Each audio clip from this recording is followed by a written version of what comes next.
Good morning, St. Francis. It is Tuesday, January the 26th, 2021. It is also the memorial of Saints Timothy and Titus, New Testament bishops of the first century of the early church. Timothy even wrote a letter in the New Testament talking about what makes for a good bishop.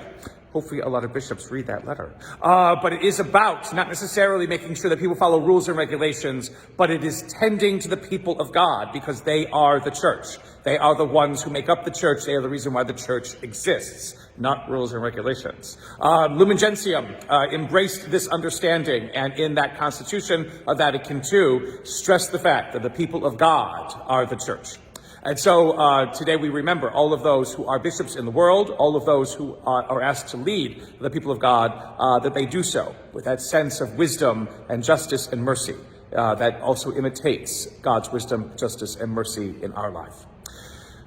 Coming to you, where am I coming to you? I'm coming to you from the chapel today because I was outside looking at the wetlands and so decided to come inside today. It's still a little bit wet and clammy and rainy outside. And just to show you, yes, the chapel is still here. It is still awaiting our return. Nothing has happened to the inside. Sunday and a cross is still there.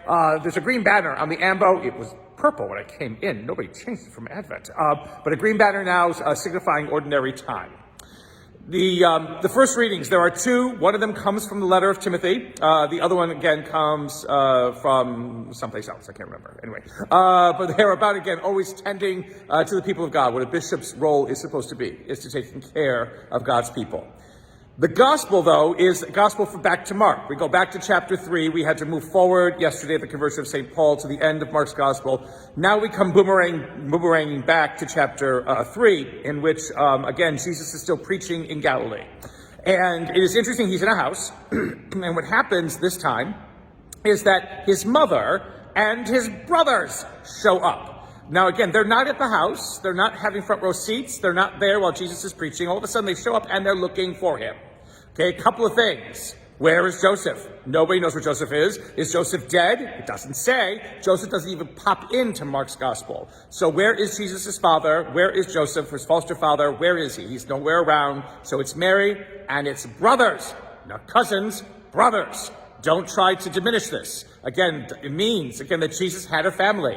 And perhaps, again, Mary has to come, with Jesus' brothers. And why? They're asking for him. They don't want to listen to him. They want him. And why?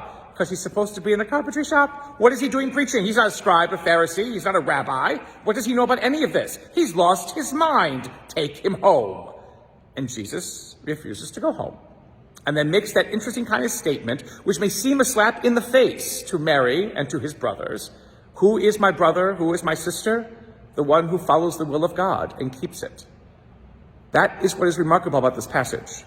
It isn't baptism necessarily only that allows one to become a brother or sister of Christ, a son or daughter of God. It is doing God's will, which is the whole reason why baptism exists. It's not about entering a club or some kind of institution or some kind of little groupie. It's becoming someone who dares to do God's will in this world, which the world may receive and may reject.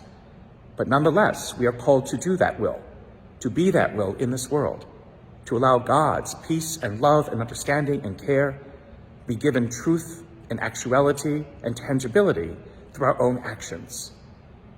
May we, in fulfilling our baptismal call to be people who do God's will, recognize always our kinship with Jesus Christ, with his family, and with the family of humanity. May the Lord give you peace.